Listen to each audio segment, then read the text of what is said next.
j'espère que vous allez bien. Je vous retrouve aujourd'hui dans une nouvelle vidéo dans laquelle on va reparler de la Cube Box. Je vous avais déjà fait une vidéo sur la Cube Box, je vous invite à aller la voir pour comprendre un peu le fonctionnement de cette box, un peu comment ça s'organise, etc. Et aujourd'hui je me disais que comme c'est la dernière box de mon abonnement, ça fait 1 an et demi que je suis abonnée, j'avais eu un nouvel abonnement de 6 mois en décembre. Donc voilà, je me suis dit que c'était la bonne occasion pour réouvrir cette box. D'habitude je le fais sur Instagram, mais au moins on verra tous ensemble sur YouTube un peu ce qu'il y a pour le mois de mai. Donc comme d'habitude, on reçoit cette box dans un sachet en plastique. Je vous avais dit lors de ma dernière vidéo que moi ce côté plastique pas recyclable et tout ça me dérangeait un peu, et c'est livré par colis privé, donc je vais l'ouvrir tout de suite. Alors la première chose que je pioche dans cette box comme d'habitude c'est la préface, donc c'est le petit guide littéraire conçu par Cube qui vous explique le thème du mois, qui met à l'honneur une autrice ou un auteur en vogue, et ça vous montre également les coups de cœur des libraires Cube qui sont juste ici. Alors je vous avoue que je lis très rarement la préface Cube parce que déjà c'est écrit petit, c'est un papier et tout, donc souvent je le jette. Par contre je voulais vous montrer la carte et le marque-page de ce mois-ci qui sont, je trouve, absolument magnifiques. Vous avez une carte postale avec une fleur et une abeille juste ici. Très jolie photo, j'aime beaucoup. Et vous avez un marque-page avec pareil une fleur violette.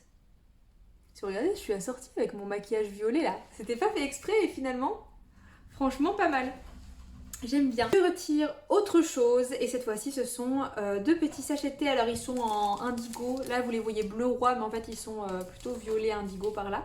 Vous avez du Kusmiti, vous avez Anastasia, le thé noir à la bergamote et au citron aromatisé à la fleur d'oranger. Alors je n'aime pas la bergamote mais c'est pas grave, après ce sera toujours pour les invités. J'ai du Earl Grey chez moi, j'ai toujours du thé pour les gens qui aiment la bergamote. Moi je suis pas très fan. Et vous avez le Be Cool, mélange de plantes, menthe poivrée, verveine et réglisse. Du coup voilà. Kusmiti c'est un thé qui coûte très cher, donc c'est super cool de pouvoir avoir du Kusmiti dans la box. Et on a un petit snack qui sont des crackers, épinards et cumin des prés. Voilà, ça va être très bon, franchement ça me tente bien. Je vais prendre le train tout à l'heure, je vous fais la vidéo juste avant de prendre le train. Donc je pense que je vais emmener ça dans le train et grignoter ça sur la route. Ensuite on a un emballage alimentaire réutilisable, ok. Tissu coton bio, cire d'abeille pure, résine de pin des Landes. Ok, alors comment ça marche? Sirophane. Le sirophane s'utilise comme un emballage traditionnel pour couvrir un récipient et emballer un sandwich. S'il est sale, essuyez-le avec une éponge ou lavez-le à l'eau froide ou au liquide vaisselle. Dure plus d'1 an. Ça c'est super cool. Alors pour le coup, si vous êtes vegan, ça vous conviendra pas. De toute manière, la Cube Box, je vous avais dit, hein, au niveau des goodies, des petits trucs alimentaires et tout, ça vous conviendra pas si vous êtes vegan. Donc c'est quelque chose à prendre en compte. Je vais juste regarder comment ça se présente. C'est du film alimentaire à base de cire d'abeille. Alors c'est assez petit. C'est comme ça, regardez. Alors je vais le mettre à l'endroit. Hop. Voilà. C'est très joli, hein. Et vous pouvez mettre votre aliment ici. Bah écoutez, je trouve ça très chouette. Après c'est un peu petit, mais bon, ça permet de vraiment tester. Je me dis que pour mettre par exemple des petits carrés de chocolat pour aller au boulot ou des choses comme ça, plutôt que de les remettre dans de l'alu et tout ça, ça peut être vachement pratique. Je vais le laisser dans son enveloppe. Ce qui est bien avec la Cube, c'est que vous avez souvent plein de petits trucs qui vous font tester plusieurs marques, des marques qui sont souvent plutôt éthiques. Vous avez des savons, des petites bougies, des choses comme ça, et c'est vraiment ça que j'aime beaucoup avec la Cube. Ensuite moi j'ai une petite carte qui me dit que c'est le dernier mois de mon abonnement de 6 mois, donc il me remercie de cet abonnement, etc. Et il m'explique que c'est important Cube pour les libraires indépendants, puisque les personnes qui choisissent vos livres sont toujours des libraires indépendants. Ensuite, on a ici Baroudé depuis votre canapé, un monde à portée de page des éditions 10-18. Alors souvent avec Cube, tous les mois, voire 1 mois sur 2, on a un extrait de livre. Et ici, en fait, c'est pas un extrait qu'on a eu, c'est des séries de livres, en fait des suggestions de livres pour voyager. Alors on va regarder ça ensemble. Ah super, ça c'est top. Vous avez... Attendez, je vais vous montrer comme ça. Ah bah attendez, c'est encore mieux de l'autre côté. Mais c'est fantastique. Vous avez une carte du monde. On va regarder de ce côté-là. Vous avez une carte du monde. Là, vous ne voyez plus, mais vous voyez le plus important. Avec des livres qui parlent de plusieurs pays, en fait. Voilà. un peu partout dans le monde. Je vous passe un peu ça comme ça.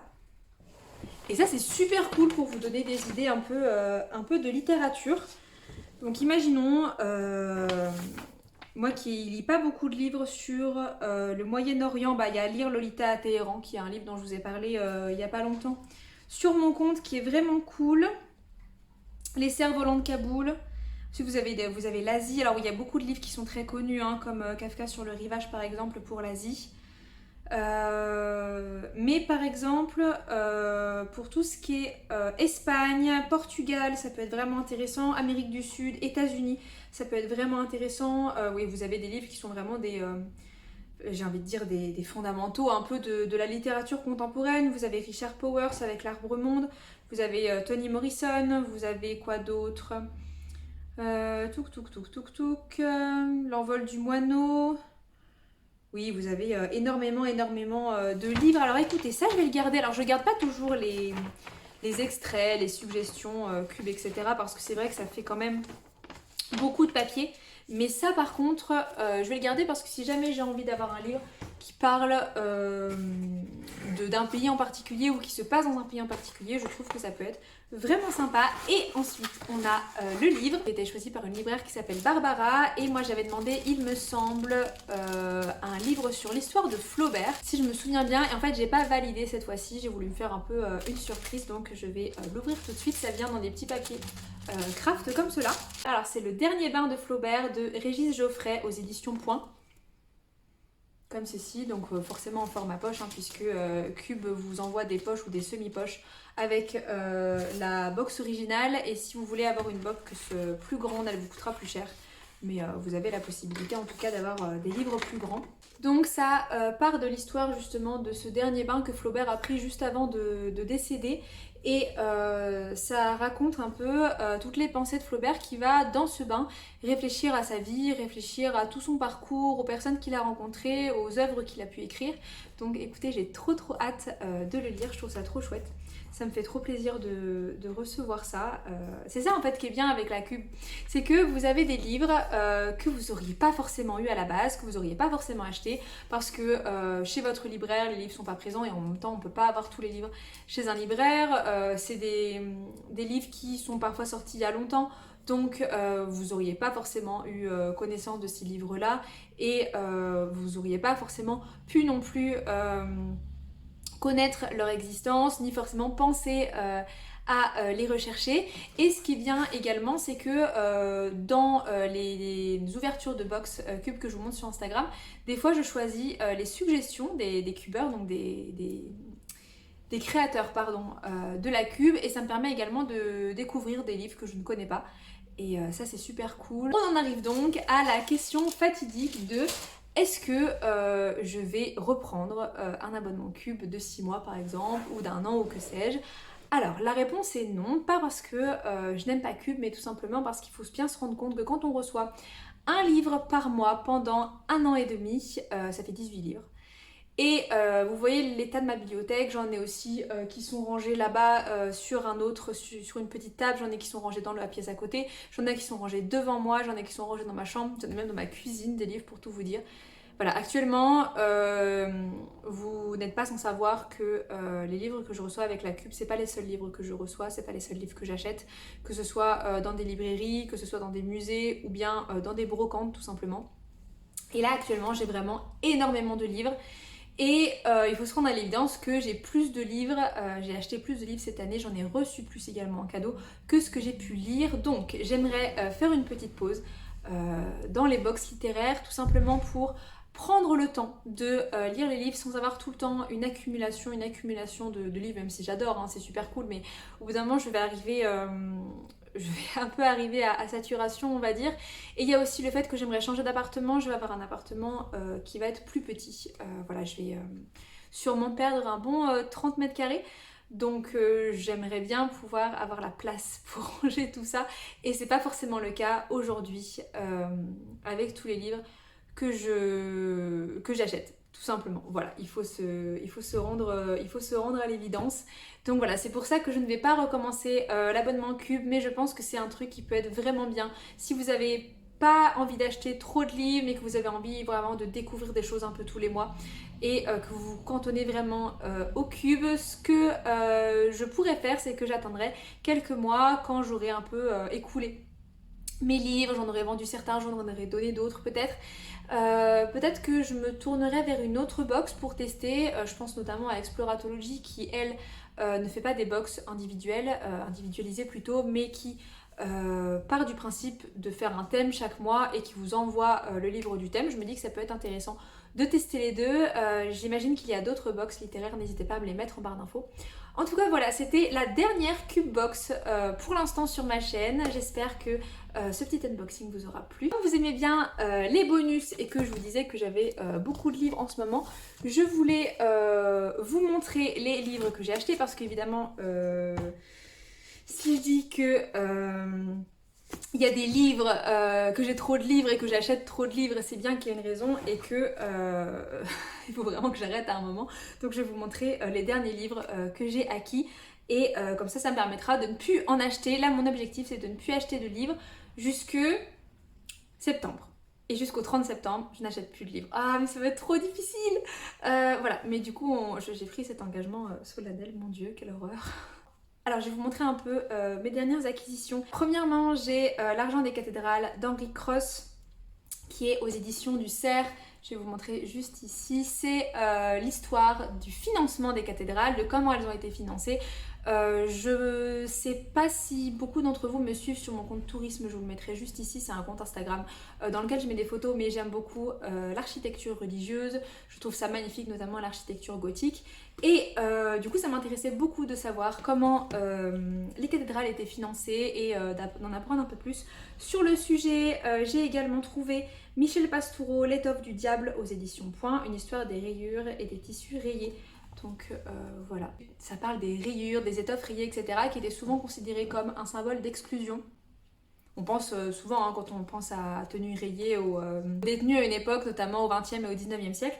Donc du coup, ça m'a intéressé de voir ça. Et puis j'aime bien les livres notamment de Michel Pastoureau. J'avais lu le rouge et le bleu. J'avais lu le petit livre des couleurs également. Mon père, il a plusieurs livres de Michel Pastoureau, donc je les avais lus quand je vivais chez lui. Et j'ai également pris Des femmes d'exception au Moyen-Âge de Sophie Brouquet, juste ici.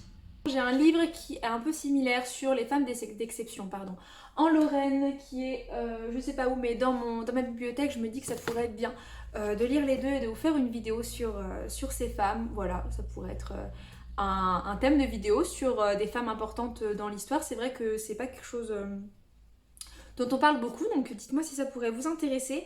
J'ai également pris une relecture des œuvres de Kafka, on va y arriver, par Jean-Pierre Gaxi, qui s'appelle L'Égypte de Franz Kafka.